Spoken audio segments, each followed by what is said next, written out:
అద్భుతంగా స్టార్ట్ చేసుకుందాం. అలానే జ్ఞానాన్ని స్టార్ట్ చేసుకునే ముందుగా ఇంతటి అద్భుతమైన సులభమైన మార్గాన్ని అందించిన సుభాష్ బ్రహ్మశ్రీ పత్రిజీ మాస్టర్కి, స్వర్ణమాల అమ్మకు అనంత కోటి హృదయపూర్వక కృతజ్ఞతలు తెలియజేద్దాం. అలానే ఇంతటి అద్భుతమైన ప్లాట్ఫామ్ని అందించిన వంశీకిరణ్ మాస్టర్కి, సుకన్య మాస్టర్కి అనంత కోటి కృతజ్ఞతలు. సద్గురూస్ మూమెంట్లో ఉన్న ప్రతి ఒక్క మాస్టర్కి, అలానే ఈ క్లాస్కి అటెండ్ అవుతున్న ప్రతి ఒక్కరికి కూడా పేరు పేరున హృదయపూర్వక కృతజ్ఞతలు. ఇలానే ధ్యాన స్థితిలో ఉండి జ్ఞానాన్ని వినాలనుకున్నవారు అలానే అద్భుతంగా ఆత్మస్థితిలో ధ్యాన స్థితిలో ఉండి ఆత్మస్థితిలో ఆ జ్ఞానాన్ని స్థితమయ్యేలాగా ఆ యొక్క స్థితిలో ఉండి వినండి ఫ్రెండ్స్. ఎవరైతే ధ్యాన స్థితిలో నుంచి బయటకు వచ్చారో ఎరుకు స్థితిలో ఉండి జ్ఞానాన్ని మన ఆత్మస్థితిలో అది అర్థమయ్యేలాగా ఆ ఫ్రీక్వెన్సీకి కనెక్ట్ అవ్వాలని మనం భావిద్దాం ఫ్రెండ్స్. అలానే మనం గత కొన్ని రోజుల నుంచి ఇన్నరెత్ గురించి తెలుసుకుంటూ వస్తున్నాం. ఇన్నరెత్లో టెలోస్ నగర్ గురించి తెలుసుకుంటూ వస్తున్నాం. అంటే ఇన్నరెత్ అనేది ఆ టెలోస్ నగర్ అనేది ఎలా క్రియేట్ చేయబడింది, అలానే అక్కడ వాళ్ళు జీవన విధానం ఎలా ఉంది, వారి యొక్క ఆహార పద్ధతులు కానీ వారి యొక్క ప్రభుత్వం ఏదైతే వారి యొక్క పరిపాలన గురించి తెలుసుకుందాము. లాస్ట్ క్లాస్లో మనం వారి యొక్క వాహనాలు అంటే వారి వాహనాలు ఎలా ఉంటే టెక్నాలజీ ఎలా ఉంటుందని చెప్పి తెలుసుకున్నాం ఫ్రెండ్స్. ఒక్క ఈ జ్ఞానాన్ని ఎవరైతే ఏ ఇన్నరెత్త నుంచి మాస్టర్స్ని ఆహ్వానించుకుందాం, లార్డ్ అడమా గారిని, అలానే ఇన్నరెత్తులో ఉన్న మాస్టర్స్ యొక్క చైతన్యంతో అనుసంధానం అవుదాం. ఏదైతే లార్డ్ అడమా గారి ద్వారా, మహావతార బాబాజీ ద్వారా, అలానే ఇన్నరెత్తుకి హైర్ డైమెన్షన్లో మాస్టర్స్ యొక్క చైతన్యంతో మన భూమి మీద కాస్మిక్ వ్యాలీలో అద్భుతంగా ఆ యొక్క కాంతి తరంగాలన్నీ కూడా సృష్టించబడుతూ ఉన్నాయి ఫ్రెండ్స్. ఆ యొక్క ఫ్రీక్వెన్సీకి, ఆ యొక్క ఎనర్జీస్కి కనెక్ట్ అవుదాం. ప్రతి ఒక్కరం కూడా మన ఆత్మస్థితి అద్భుతంగా దివ్య కాంతులతో, జ్ఞాన కాంతితో మన ఆత్మస్థితి అద్భుతంగా స్థితమై ఉంది ఫ్రెండ్స్. ఓకే ఫ్రెండ్స్, అయితే మనం లాస్ట్ క్లాస్లో సబ్ కాన్షియస్ మైండ్ గురించి, అంటే మనం ఏ విధంగా మన థాట్ అంటే విల్ పవర్, థాట్ పవర్ పెంచుకొని మన శక్తిని ఎప్పుడైతే పెంచుకుంటామో అప్పుడు పూర్ణాత్మ అంటే ఎప్పుడైతే ఈ మార్గంలోకి ధ్యాన మార్గంలోకి వచ్చి మనల్ని మనం తెలుసుకుని అద్భుతంగా మన స్థితిని, మన ఆత్మస్థితిని మార్చుకుంటూ మనం అంటే మన థాట్ ఎలా ఉండాలి, మెరాక్లస్గా ఉండాలి. మన యొక్క విల్ పవర్ కానీ థాట్ పవర్ కానీ ఎప్పుడైతే ఈ విశ్వానికి సంబంధించి ఉండాలి, అంటే మన యొక్క థాట్స్ ఎలా ఉండాలి, అది స్వీకళ్యాణానికి, లోక కళ్యాణానికి, విశ్వ కళ్యాణానికి సంబంధించినది ఉండాలి, మెరాక్లస్గా ఉండాలి. ఎప్పుడైతే మనం ఆ స్థితిలో ఉంటామో మన పూర్ణాత్మ అంటే ప్రతి ఒక్కరికి కూడా పూర్ణాత్మ ఉండదు కదా, మన పూర్ణాత్మతో అనుసంధానమై ఉన్నప్పుడు మన ద్వారా ఏ వర్క్ అయితే చేయించాలో అద్భుతంగా మనం వారి యొక్క గైడెన్స్లో వెళ్తూ వర్క్ చేయిస్తూ ఉంటారన్నమాట. అలానే డైరెక్ట్గా లీడ్ చేస్తూ ఉంటుంది. మనం ఏదైతే ధ్యాన స్థితిలో ఈ ఎనర్జీని, కాస్మిక్ పవర్ని దించుకుంటూ ఉంటామో వీటన్నిటిని కనెక్ట్ చేసి ఇప్పుడు ఈ భూమి మీద భౌతికంగా లైట్ మాస్టర్స్ ఎవరైతే ఉన్నారో, ఇన్నరెత్ మాస్టర్స్ కావచ్చు, ఈ చీకటి శక్తులు వాళ్ళల్లో డైరెక్ట్గా యుద్ధం చేసే మాస్టర్స్ కావచ్చు, వీళ్ళందరికీ కూడా మన ఎనర్జీ షేర్ చేయడం జరుగుతూ ఉంటుంది. అంటే ఎవరైతే ఎలినేటెడ్ మాస్టర్స్ ఉన్నారో ఆ యొక్క ఎనర్జీ భూమి మీద ఎలా స్ప్రెడ్ చేస్తారో అది చెప్తున్నారు. అది ఎలా అంటే ఇన్నర్ నుంచి మాస్టర్స్ అయితే ఇప్పటి వరకు కూడా ఈ భూమి మనం తెలుసుకుంటూ వచ్చాం. అంటే డార్క్ ఫోర్స్, లైట్ ఫోర్స్ మధ్య జరిగింది. ఆ ఫ్రీక్వెన్సీ, ఆ చైతన్యానికి ఎలా మనం వస్తున్నామో అని తెలుసుకుంటూ వస్తున్నమాట.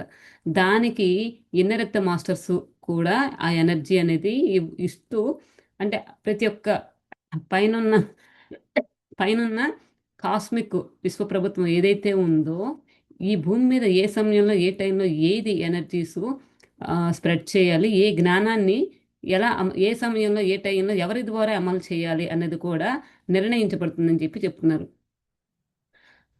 అయితే వాళ్ళతో డైరెక్ట్‌గా యుద్ధం చేసే మాస్టర్స్ కావచ్చు, వీళ్ళందరికీ కూడా మన ఎనర్జీ షేర్ చేయడం జరుగుతూ ఉంటుంది. అయితే మనం ధ్యానం కోసమే చేయాలి.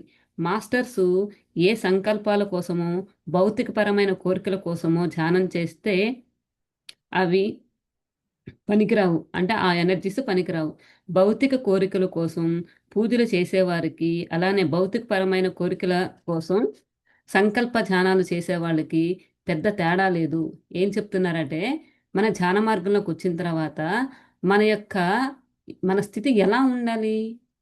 అంటే ధ్యానం కోసమే చేయాలి కానీ, భౌతిక ప్రపంచంలో అంటే మన భౌతిక స్థితిలో ఏ అయితే కోరికలు కోరుకుంటామో, ఏ అయితే సంకల్పాలు పెడతామో, అంటే ధ్యాన మార్గంలోకి రాని వాళ్ళకి, ధ్యాన మార్గంలోకి వచ్చి సంకల్పాలు పెట్టి చేసేవాళ్ళకి పెద్ద తేడా ఏమీ ఉండదని చెప్పి చెప్తున్నారు. అంటే వాళ్ళకి, మనకి మార్పు లేదు అని చెప్పి చెప్తున్నారు. లిటరల్‌గా. అంటే ఇప్పుడు పూజ చేసామనుకోండి వాళ్ళ భౌతిక స్థితిలో ఏమని చేస్తారు? ఆ విగ్రహాన్నే దైవ దైవం అనేది బయటుందని చెప్పి చూసి పూజిస్తున్నారు. కానీ మనలోనే దైవత్వం ఉందని ఎప్పుడు గ్రహించగలం? మన లోపలికి మనం ప్రయాణం చేసినప్పుడు, ప్రతిదీ అనుభవపూర్వకంగా తెలుసుకున్నప్పుడు మాత్రమే మన స్థితి మారుతది. అలా కాకుండా మనం అంటే ఈ భౌతిక ప్రపంచానికి సంబంధించి ఏ అయితే సంకల్పాలు అంటే నాకు జాబ్ రావాలి, లేకపోతే ఇలా ఉండాలి, నేను రిచ్‌గా ఉండాలి, అలాంటి సంకల్పాలు పెట్టి ధ్యానం చేస్తే, అది పూజ చేసేవాళ్ళకి, ధ్యానంలో కూర్చి చేసేవాళ్ళకి తేడా లేదని చాలా క్లియర్‌గా చెప్తున్నారు. రెండూ ఒకటే.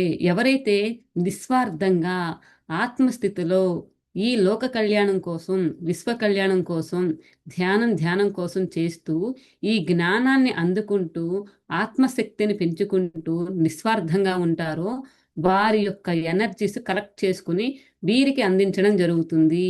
అంటే ఎక్కడైతే ఈ విశ్వంలో ఎక్కడైతే ఇప్పుడు ఈ భూమి మీద ఏదైతే ట్రాన్స్‌ఫర్మేషన్ జరగాలో ఒక ఎనర్జీ అనేది కావాలి. ఆ ఎనర్జీ ఎలా ఉండాలి? ప్యూరిటీ ఎనర్జీ ఉండాలి. ఎలా?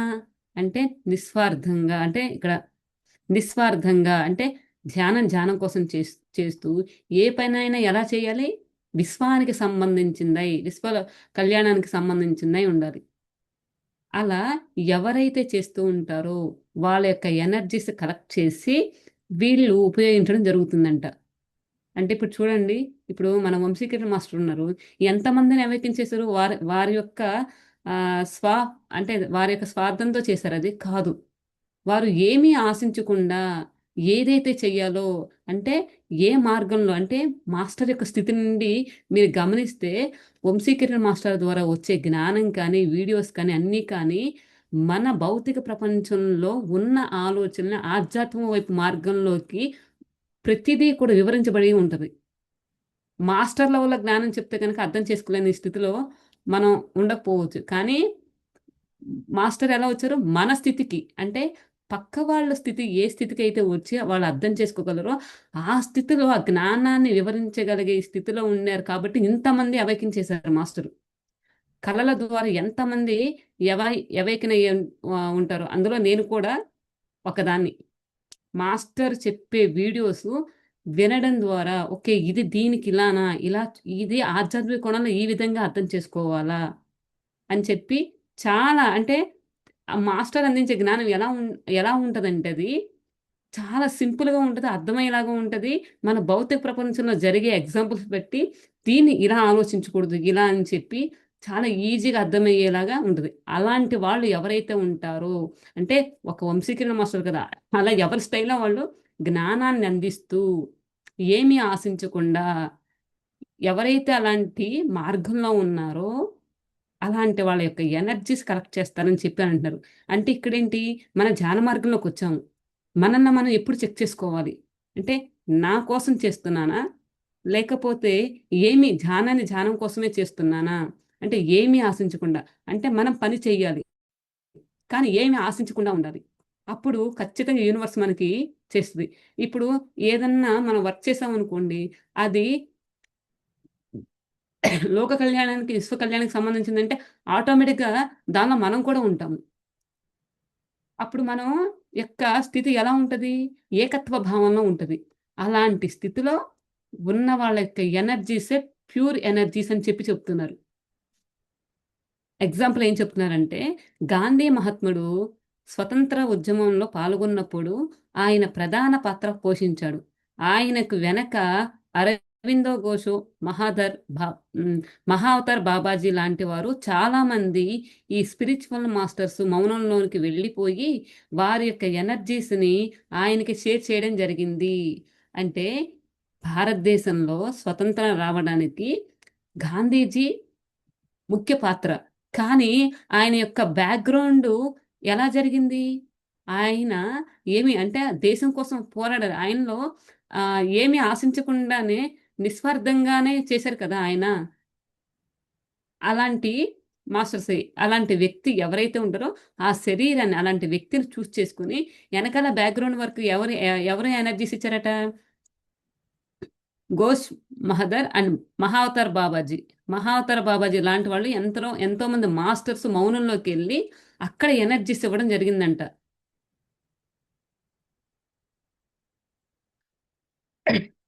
ఈ స్పిరిచువల్ మాస్టర్స్ మౌనంలోకి వెళ్ళిపోయి, వారి యొక్క ఎనర్జీస్‌ని ఆయనకి షేర్ చేయడం జరిగింది. అక్కడ ఈ స్వతంత్ర ఉద్యమంలో పాల్గొన్న వారికి కూడా ఈ ఎనర్జీస్ షేర్ చేయడం జరిగింది. వాటి ప్రభావం కారణంగానే మనకు స్వతంత్రం రావడం జరిగింది. అంటే ప్రతి ఒక్క దానికి కూడా ఈ కళ్ళకి అంటే ఈ భౌతిక ప్రపంచంలో ఏదైనా జరిగిందంటే దాని యొక్క బ్యాక్‌గ్రౌండ్ కూడా మాస్టర్స్ యొక్క సహాయ సహకారాలు ఉంటాయని ఇక్కడ చాలా క్లియర్‌గా చెప్తున్నారు. దానికి ఎగ్జాంపుల్ ఏంటంటే, మన మన కళ్ళ ముందే కదా స్వతంత్రం వచ్చింది. గాంధీ తాతని చూసే ఉంటారు కొంతమంది. లేదంటే మనం విన్నాం. దగ్గరగా విన్నాం. ఆయన ఎలా చేశారు? ఏంటి అనేది. అంటే అలాంటి ఆ ఉద్యమం రావడానికి మనకి యూనివర్స్ అనేది మాస్టర్స్ యొక్క సహాయ సహకారాలనేది అందింది. అలా అందింది కాబట్టే స్వతంత్రం వచ్చిందని చెప్తున్నారు. అంటే ఫిజికల్‌గా కొంతమంది పాల్గొంటే, ఈ వెనక హాస్టల్‌గా ఎంతోమంది వీళ్ళకి సపోర్ట్ చేస్తూ ఉంటారు. అలా మనం కూడా ఇక్కడ ధ్యానంలో కూర్చోవడం ద్వారా మన ఎనర్జీస్‌తో అక్కడ మన ఆత్మ అక్కడ రంగంలోకి దిగి హాస్టల్ మాస్టర్స్‌తో కలిసి ఈ యుద్ధంలో పాల్గొంటుంది. చాలా క్లియర్‌గా. ఎందుకిక్కడ మన స్థితి చాలా ప్యూరిటీగా ఏకత్వ భావంతో ఉండాలంటే, మరి దైవిక లక్షణాలు రావాలంటే ఊరికే వచ్చేస్తాయా ఫ్రెండ్స్? అవి ఆచరణలో పెట్టాలి. ఆత్మ, జ్ఞానం, అనుభవం అంటే ప్రతిదీ కూడా అనుభవ జ్ఞానం అయ్యి ఉండాలి. అది ఆచరణలో ప్రతి ఒక్కరు పెట్టాల్సిందే. ఏ మాస్టరో, ఏ గురువైనా సరే, ఎవరైనా సరే అక్కడి వరకు తీసుకెళ్తారు. కానీ ఆచరణలో పెట్టాల్సింది మనమే. గుర్రం తీసుకెళ్ళి చెరువు దగ్గర తీసుకెళ్ళి నీ నీళ్ళ దగ్గరికి తీసుకెళ్ళం గాని తాగించలేం కదా! అలానే మాస్టర్స్ ఎంతోమందికి ఎన్నో విధాలుగా మార్గాలు చూపిస్తారు.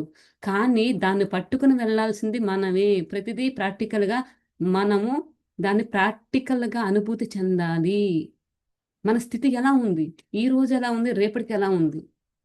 మన ప్రవర్తన, మన మాట తీరు ఎప్పటికప్పుడు చెక్ చేసుకుంటూనే ఉండాలి. అదే ఇక్కడ చెప్తున్నారు. అంటే ఒక వర్క్ చేయడానికి ఎవరైతే ప్యూరిటీగా ఉంటారో వాళ్ళని ఎంచుకోవడం జరుగుతుంది.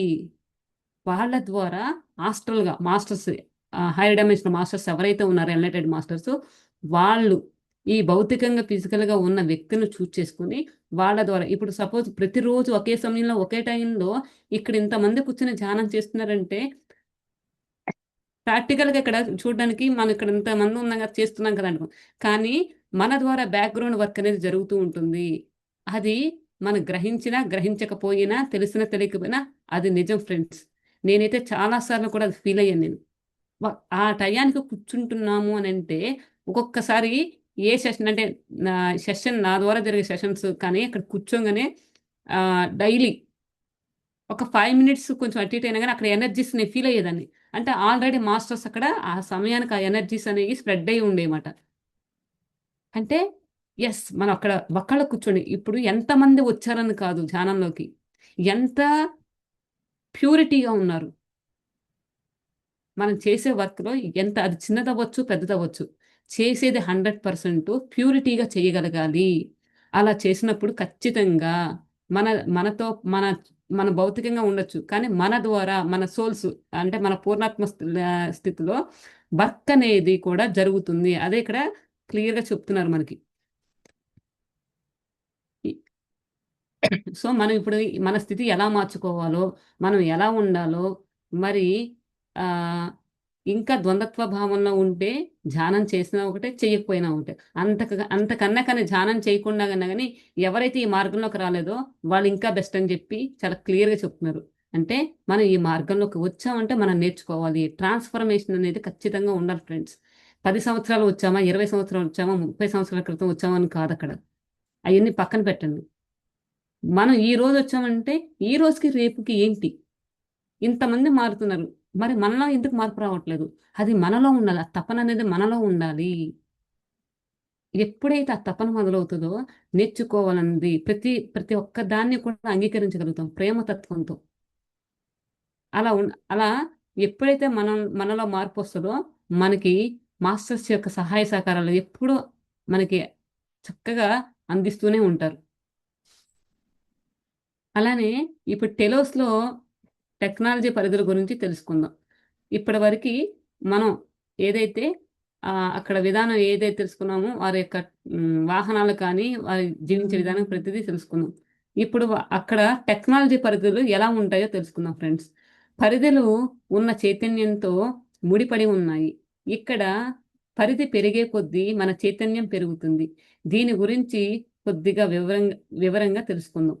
పూర్వకాలంలో మన చైతన్య పరిధి తక్కువగా ఉండేది. అంటే పూర్వకాలంలో మీన్స్ ఏంటంటే ఎప్పుడైతే ఈ భూమి చైతన్యం లో ఫ్రీక్వెన్సీకి పడిపోయిందో చైతన్య స్థితి అనేది చాలా తక్కువగా ఉందని చెప్పి చెప్తున్నారు.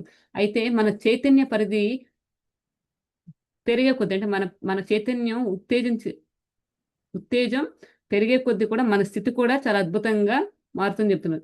మన చైతన్య పరిధి తక్కువగా ఉండేది. కానీ ఇప్పుడు మన చైతన్యంలో స్థాయి పెరిగి, దానిలో భూమి యొక్క స్థాయి కూడా పెరిగింది.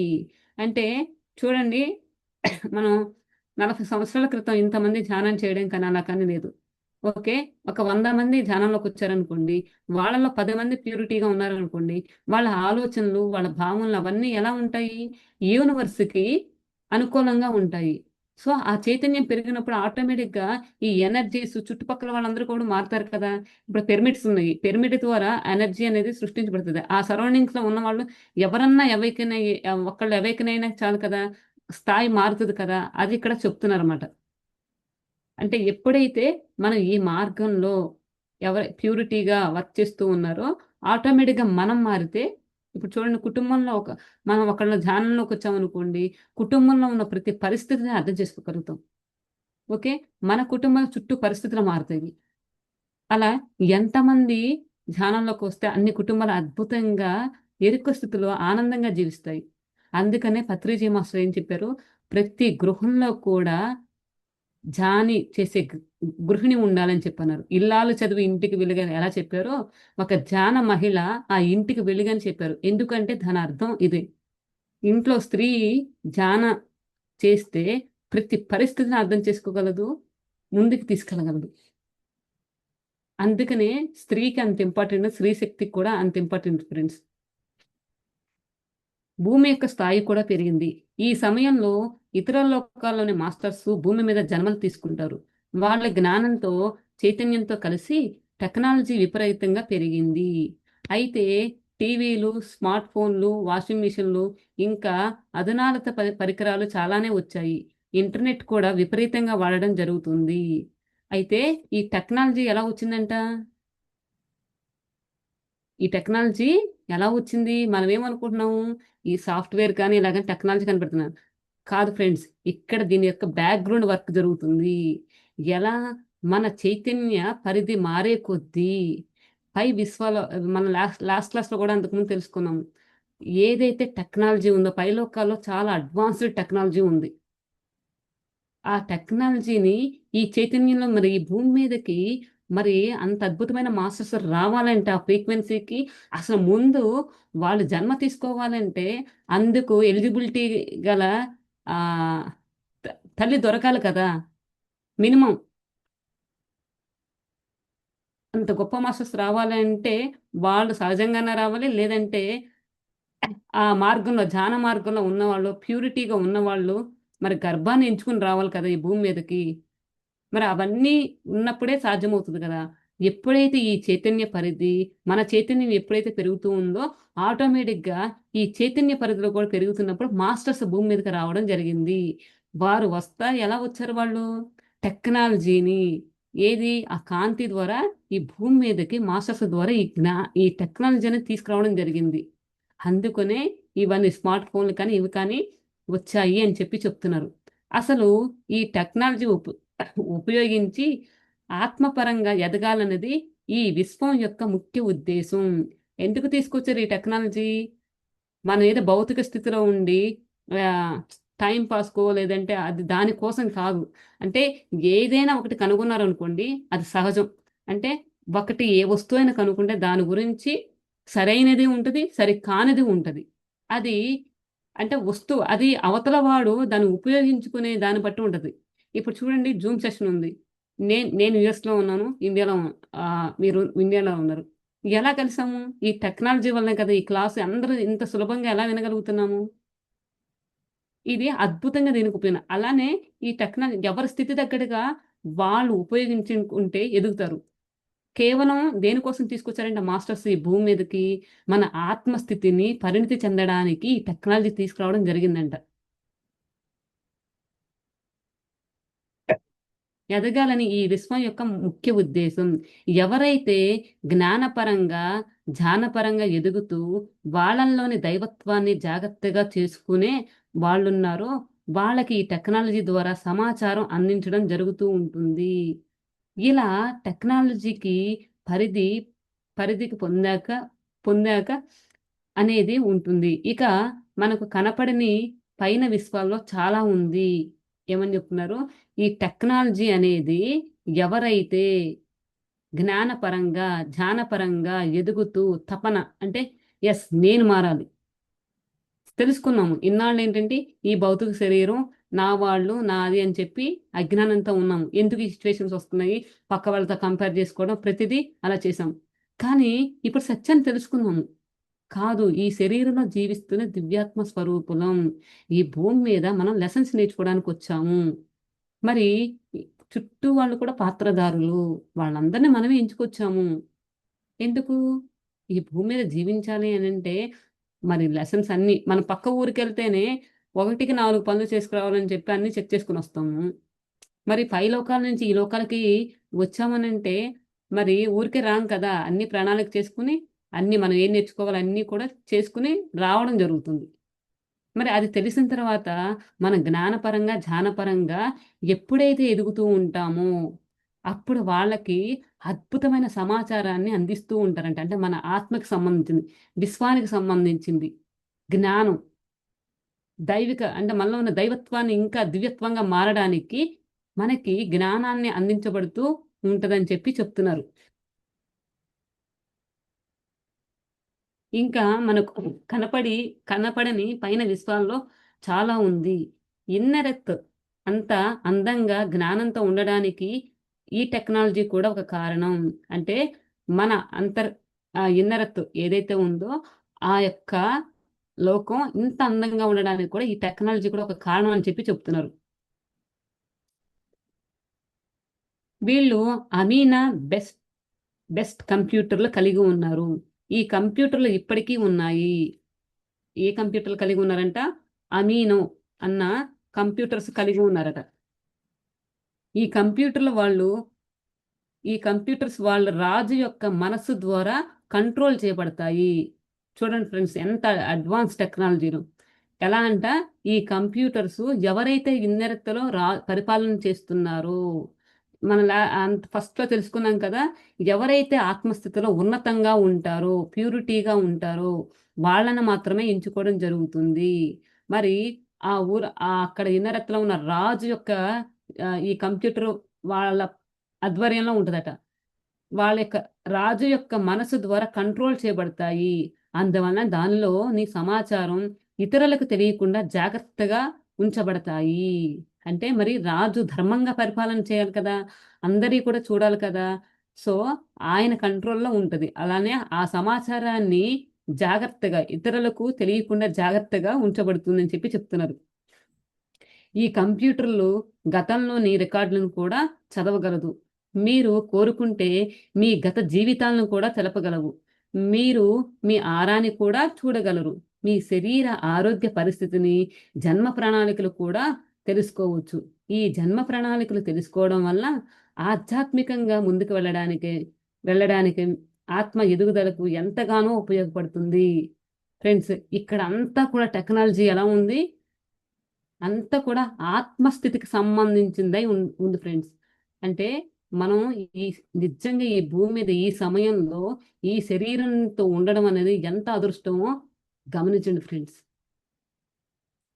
ఈ భూమి మీద ఏదైతే మనం ప్యూరిటీగా ఏదైతే నేర్చుకోవడానికి సిద్ధంగా ఉంటామో అంత అదే స్థితిలో మనం అద్భుతంగా ఆనందంగా జీవించవచ్చని చెప్పి చక్కగా చెప్తున్నారు. ఇప్పుడు ఏదైతే టెక్నాలజీ ఉందో ఈ టెక్నాలజీ మొత్తం కూడా చాలా చేంజ్ అయిపోతుంది ఫ్రెండ్స్. మనకి ఇప్పుడు ఈ జ్ఞానాన్ని అందిస్తున్నారంటే రాబోయే మార్పు ఇదే అని చెప్పి ఈ బుక్ ద్వారా మనకి మాస్టర్స్ జ్ఞానాన్ని అందిస్తున్నారు ఫ్రెండ్స్. ఎంతగానో ఉపయోగపడుతుంది. ఈ కంప్యూటర్లు ఆత్మస్థితిలో ఉండి మీతో కనెక్ట్ అయ్యి ఉంటాయి. విశ్వంలోని ఒక గ్యాలాక్సీ నుంచి ఇంకొక గ్యాలాక్సీని దాటి అవి కమ్యూనికేట్ చేయగలవు.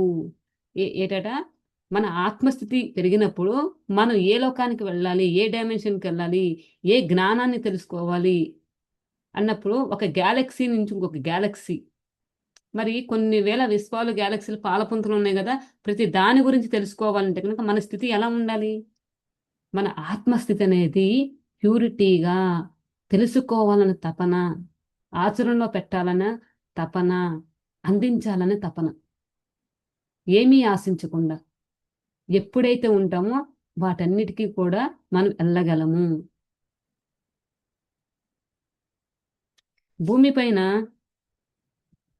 భూమిపైన మనం అందరం కూడా గొప్ప రూపకథచే రూపొందించబడ్డాం.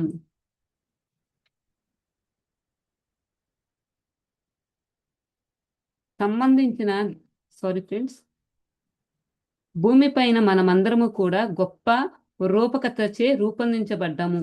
భూమికి సంబంధించిన దైవిక ప్రణాళికలను నెరవేర్చడానికి మనమందరం ఇక్కడ ఉన్నాము. మీ టెక్నాలజీని నాగరికతలను అభివృద్ధి చెందడానికి వాడుతారు. వీరు ఈ అద్భుతమైన టెక్నాలజీ ద్వారా మెరుగైన భావిస్తున్నారు. అంటే ఈ యొక్క టెక్నాలజీ ఏదైతే ఉందో మనం ఇప్పుడు ఈ సమయంలో ఉన్నాము అని అంటే దైవిక ప్రణాళిక నెరవేర్చడానికి ఏదైతే మన ప్రణాళిక ఉందో ఆ ప్రణాళికలో భాగంగా మనం కూడా ఇక్కడ ఉన్నాము. అవి మన అభివృద్ధికి ఏదైతే ఉందో ఆ అభివృద్ధికి ఎప్పుడైతే మనం ఈ టెక్నాలజీని ఉపయోగించుకుంటామో ఆ విధంగానే అంటే మన ఆత్మ ఎదుగుదలగా ప్రతిదీ ఉపయోగించుకోవాలని చెప్పి ఇక్కడ తెలియజేస్తుంది. నాకు అలా కనెక్ట్ అయింది ఫ్రెండ్స్. చాలా అద్భుతంగా అంటే ఒక టెక్నాలజీ ద్వారా మన ఆత్మస్థితిలో ఎంత అద్భుతంగా ఎదగవచ్చు, ఈ టెక్నాలజీని ఏ విధంగా ఉపయోగించాలి, ఏ పర్పస్ కోసం ఉపయోగించాలని, అలానే ఈ టెక్నాలజీ వలన ఇన్నరెత్తులో ఎంత అద్భుతంగా జ్ఞానాన్ని అందుకుంటున్నారు అనేది చాలా క్లియర్గా చెప్పారు. అంటే ఇన్నరెత్ దాని గురించి ఎందుకు చెప్తుందంటే పై లోకాల్లో కూడా ఇలానే ఉంటుంది. ప్రతి ఒక్క డైమెన్షన్లో కూడా ఇలానే ఉంటుంది. మనకి మీరు దేవరహస్యాల బుక్లో వింటే మనకి కోనేరు వరలక్ష్మి మాస్టరు ఒక్కొక్కరు డైమెన్షన్కి వెళ్ళినప్పుడు కూడా జ్ఞానాన్ని ఎలా తెలుసుకున్నారు? వారు ఆ స్థితిలో ఉన్నారు కాబట్టి, ప్యూరిటీగా ఎరుకు స్థితిలో ఉన్నారు కాబట్టి వెళ్ళగలిగారు. ఇప్పుడు మనకైనా కానీ ఇప్పుడు కళల ద్వారా జ్ఞానం పొందాలి అని అంటే ఇప్పుడు చాలా మంది ధ్యానం చేస్తారు, మాస్టర్ చెప్పిన పద్ధతి చేస్తారు. నాకు కళలు రావట్లేదండి, అది చేయట్లేదంటే అసలు అది చూడగలిగే స్థితిలో నువ్వు ఉన్నావా? మాస్టర్స్ అడగంగానే చూపించేస్తారా? మన భౌతికంగా ఎలా ఉంటున్నామో మన ఆత్మస్థితి ఎలా ఉంది మన స్థితిని బట్టి చూపిస్తారు. ఫస్ట్ నమ్మకంగా ఉండాలి, తెలుసుకోవాలని తపన ఉండాలి, నన్ను నేను మార్చుకోవాలన్న భావన ఉండాలి. ఏదో ధ్యానంలోకి వచ్చేసాము, నా చేసేస్తే కనిపించేస్తాయి, మనం హ్యాపీగా ఉండొచ్చు అలాంటి భావన ఉన్న వాళ్ళకి భౌతికంగా ఉన్న వ్యక్తులను ఏమైనా మోసం చేయగలుగుతామేమో కానీ ఆధ్యాత్మికంగా ఎన్లైటెడ్ మాస్టర్స్ని మనం ఏమి వాళ్ళని అదేంటి కప్పిపుచ్చలన్నమాట. వాళ్ళకి తెలుసు. అంటే అది చూడగలిగే శక్తి కూడా మనకుండాలి. ఎంత నిజంగా మాస్టర్స్ ఎంత కరుణామూర్తులు అంటే మనం చేసిన పనుల్ని మొత్తం చూపించరు. నిజంగా మొత్తం చూపిస్తే గనక అసలు మనం ఎలా ఉంటుందో తెలియదు కానీ మనం ఏదైతే చేసామో ఆ బిట్ వరకే అది కూడా మనకి చాలా సింపుల్గా చాలా నిదానంగా చూపిస్తారు. మీరు గమనిస్తే ఎప్పుడైతే మీ స్థితి పెరుగుతూ ఉంటుందో ప్రతిదీ కూడా మీరు చేసిన మంచి పనులు ఉంటాయి, అన్నీ ఉంటాయి. ఇది ఇలా మార్చుకోవాలి. ఇది ఇక్కడ ఈ పొరపాటు చేశారు. ఇది మార్చుకోవాలని చెప్పి చాలా క్లియర్‌గా చూపిస్తారు. మనలో ఎప్పుడైతే పరివర్తన రాలేదో నిజానంగా ఇప్పుడు వాళ్ళేమో ఊరికే చేయించరు కదా! మనకొక డ్రీమ్ ఇవ్వాలంటే ఎనకాల మాస్టర్స్ ఎంతో అది రాయాలి కదా! మనకు అర్థమయ్యేలాగా చూపించాలి కదా! వాళ్ళు ఎంత వర్క్ చేస్తారో అది చూపిచ్చి, తర్వాత మనం అది గుర్తుపెట్టుకొని, అది మనకి డీకోడ్ చేసినా కానీ, చెప్పినా కానీ, దాన్ని ఆచరణలో పెట్టడానికి కూడా మనం కష్టపడుతున్నాం. మనల్ని మనం మార్చుకోవడానికి కూడా. అది ఫ్రెండ్స్. ఇక ఎవరి చేతుల్లో ఉంది ఫ్రెండ్స్. అన్నారు కదా! ఎవరి ఆత్మని వాళ్ళే ఉద్ధరించుకోవాలి. ఎవరు కూడా ఉద్ధరించడానికి అవ్వదు కదా! ఎవరి జ్ఞానం వాళ్ళదే. ఇంకా ఇన్నరెత్తులో ఏం చెప్తున్నారంటే ఇన్నరెత్తులో ఇప్పుడు వివాహ వ్యవస్థ ఎలా ఉంటదో తెలుసుకుందాం ఫ్రెండ్స్. ఇప్పుడు టెలోస్‌లో వివాహం గురించి తెలుసుకుందాం. ఇక్కడ వివాహ వ్యవస్థ 2 విధాలుగా ఉంటుంది. ఇన్నరెత్తులో వివాహ వ్యవస్థ ఎలా ఉంటదట 2 విధాలుగా ఉంటదట. ఒకటి బ్యాండ్ మ్యారేజ్ అంటే ఒప్పంద వివాహం. 2 సాక్రెట్ మ్యారేజ్ అంటే పవిత్ర వివాహం. ఎవరైతే ఒక జంట ఒకరినొకరు ఇష్టపడతారో వారు మొట్టమొదటిగా బ్యాండ్ మ్యారేజ్ చేసుకుంటారు. ఈ వివాహాన్ని చాలా సింపుల్‌గా చేస్తారు. తరువాత వారు కలిసి సహజీవనంలో ఉంటారు. అయితే ఈ క్రమంలో వాళ్ళకి ఒకరంటే ఒకరికి నచ్చకపోయినా, భేదాభిప్రాయాలు వచ్చినా ఆ జంట విడిపోవచ్చు. ఆ విడిపోవడం అనేది 10 రోజులైనా, ఒక నెలైనా, 3 నెలలైనా లేదా ఒక సంవత్సరం అయినా అవ్వవచ్చు. వాళ్ళు ఈ వివాహంలో పిల్లలు కనడానికి వీలు లేదు. ఫస్ట్ మ్యారేజ్ ఏంటి? వీళ్ళు బ్యాండ్ మ్యారేజ్‌లో ఎవరైతే ఒకళ్ళనొకళ్ళని ఇష్టపడతారో వాళ్ళకి సింపుల్‌గా మ్యారేజ్ చేయడం జరుగుతుందంట. అయితే వాళ్ళు ఎలా ఉంటారు? ఒకళ్ళని ఇష్టపడి ఒకళ్ళనొకళ్ళని అర్థం చేసుకునేంత వరకు ఇలా మ్యారేజ్ చేసుకొని ఉన్నప్పుడు అంటే ఇష్టం లేదనుకోండి, ఒకళ్ళనొకళ్ళని అర్థం చేసుకోలేకపోవడం కానీ, ఇష్టం గాని లేదనుకోండి, వాళ్ళు విడిపోవచ్చని చెప్పి క్లియర్‌గా చెప్తున్నారు. అంటే ఫ్రెండ్స్ ఇక్కడ మీరు గమనిస్తే మన భారతదేశంలో వివాహం జరిగింది అంటే సాంప్రదాయబద్ధంగా చేస్తారు. ఓకే. అంటే ఇప్పుడు ఇండియాలో కూడా పరిస్థితులు మారినియి కాబట్టి అనుకున్నాం. కానీ మనం ఏం చేస్తున్నాము, అది తప్పుగా అర్థం చేసుకుంటున్నాం ఫ్రెండ్స్. అంటే అలాంటి సిట్యుయేషన్స్‌లో మనకు తెలీదు కాబట్టి ఆ జ్ఞానాన్ని వేరేగా అర్థం చేసుకున్నాం. కానీ ఇది చదివిన తర్వాత నాకు చాలా క్లారిటీ వచ్చింది. ఏంటి ఇక్కడ ఫారిన్ కంట్రీస్‌లో కానీ, డెవలప్డ్ కంట్రీలో ఎలా ఉంటారు? లివింగ్ రిలేషన్‌షిప్‌లో ఉంటారు. మనం ఏమనుకున్న తప్పుగా భావిస్తాం అది. అంటే ఒకళ్ళనొకళ్ళని అర్థం చేసుకొని, వాళ్ళు సహజీవనం చేస్తూ, కాకపోతే ఇక్కడేం చెప్పారు? పిల్లల్ని కనడానికి వీలు లేదు అని చెప్పారు. అంటే అక్కడ ఒక రూల్ అనేదే ఉంది. అంటే ఇది భూమి మీద ఒకప్పుడు ఉన్నది. కాకపోతే దీన్ని రాను రాను సరికాని మార్గంగా మార్చడం జరిగింది. అంటే తప్పు మార్గంగా అంటే అంతే కదా! ఒక సరికానిది సృష్టించారనుకోండి అదే రిపీట్ అవుతూ ఉంటది కదా! ఇప్పుడు మనం ఈ జ్ఞానం తెలుసుకోలేదనుకోండి, మన భావన మనం ఏదైతే ఇన్నామో మన పిల్లలకు కూడా అదే చెప్తాము. వాళ్ళ తర్వాత జనరేషన్ కూడా అదే ఇస్తారు. ఇక్కడ ఇన్నరెత్తులు ఇది చదివిన తర్వాత నాకర్థమైందేంటంటే, ఓకే. ఇది ఎందుకొచ్చింది? ఓకే. అన్ని చోట్ల ఎందుకు డిఫరెంట్‌గా ఉన్నాయి. ఇది చదివిన తర్వాత నాకర్థమైంది ఫ్రెండ్స్. ఏదైతే బ్యాండ్ మ్యారేజ్ అనేది ఇద్దరు వ్యక్తులు ఒకరినొకరిని ఇష్టపడి అప్పుడు వాళ్ళకి మ్యారేజ్ చేయడం జరుగుతది. ఎలా? చాలా సింపుల్‌గా చేయడం జరుగుతది. వాళ్ళిద్దరూ ఒకళ్ళనొకళ్ళని అర్థం చేసుకున్న తర్వాత, ఆళ్ళు ఒకవేళ వాళ్ళ అభిప్రాయాలు కనుక నచ్చపోలేదంటే వాళ్ళు విడిపోవచ్చంట.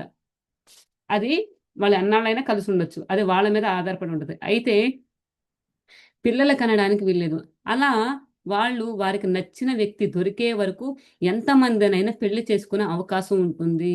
ఫ్రెండ్స్ అంటే ఇక్కడ వాళ్ళ సోల్‌మేట్. ఇక్కడే ఎంతమందినైనా పెళ్లి చేసుకోవచ్చని దట్ మీన్స్ సోల్‌మేట్‌ని కలిసేంత వరకు కూడా ఈ జర్నీ అనేది సాగుతుంది అని చెప్పి చెప్తున్నారు.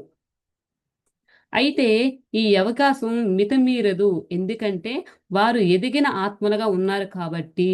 అంటే ఆత్మజ్ఞానంలో, ఆత్మస్థితిలో ఎదిగి ఉన్నారు కాబట్టి ఇది మితిమీరదని చెప్తున్నారన్నమాట. వాళ్ళు పరిధిలోనే ఉంటారు. సోల్‌మేట్స్‌ని కలుస్తారు. అంటే వాళ్ళకి అంటారు కదా! నీ సోల్‌మేట్ అని అలా తెలుస్తది కదా! ఆ సోల్‌మేట్ కలిసేంత వరకు ఇలా కలుస్తూ ఉంటారట.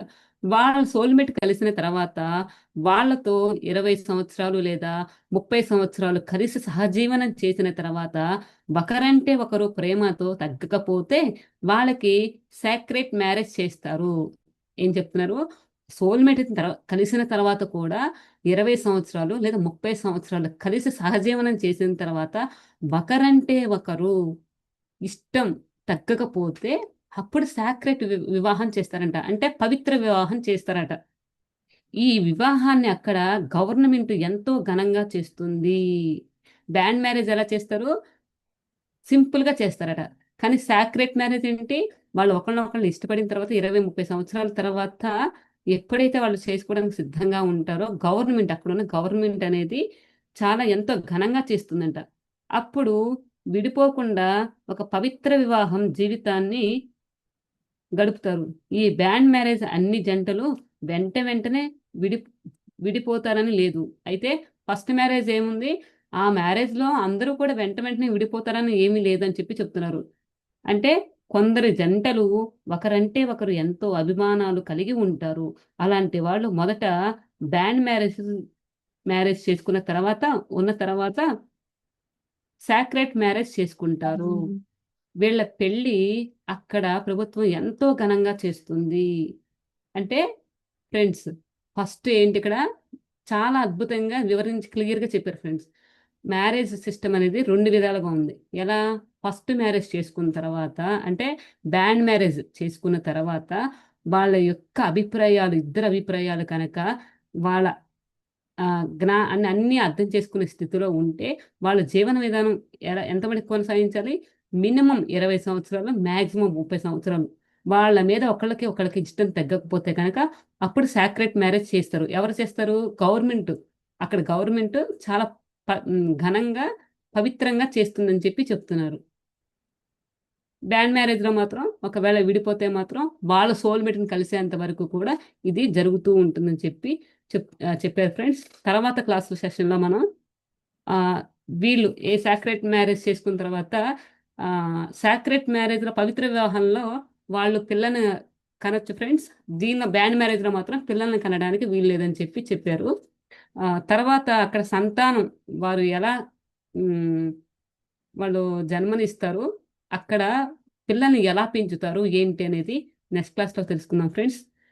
చాలా అద్భుతంగా ఇంతసేపు ఈ జ్ఞానాన్ని విన్న మీ అందరికీ కూడా చాలా కృతజ్ఞతలు మాస్టర్. చాలా అద్భుతమైన జ్ఞానం. అంటే విన్నదానికన్నా కానీ ఈ జ్ఞానాన్ని విని రాస్తున్నప్పుడు ఇంకా పాయింట్స్ కనెక్ట్ అవ్వడము. ఓకే. దీనికి ఇది ఇదని తెలియడం ఫ్రెండ్స్ చాలా thank you so much masters. మనం కూడా అంటే ఈ బుక్‌లో ఈ జ్ఞానం నేర్చుకుందేంటంటే, మన ఆత్మస్థితిలో ఏమీ ఆశించకుండా ధ్యానం కోసమే చేద్దాం. మన ఆత్మస్థితిని ప్యూరిటీగా చేద్దాం. ప్యూరిటీతో ఉంటూ ఏకత్వ భావంతో మనం మన ఆత్మస్థితిని పెంచుకుంటూ అద్భుతంగా మనం అందరం కలిసి ప్రయాణించేద్దాం ఫ్రెండ్స్. థ్యాంక్ యూ అండి. Thank you so much. నాకు ఇంతటి అవకాశం ఇచ్చిన సద్గురుస్ మూవ్‌మెంట్‌కి మరొక్కసారి హృదయపూర్వక కృతజ్ఞతలు. Thank you so much masters.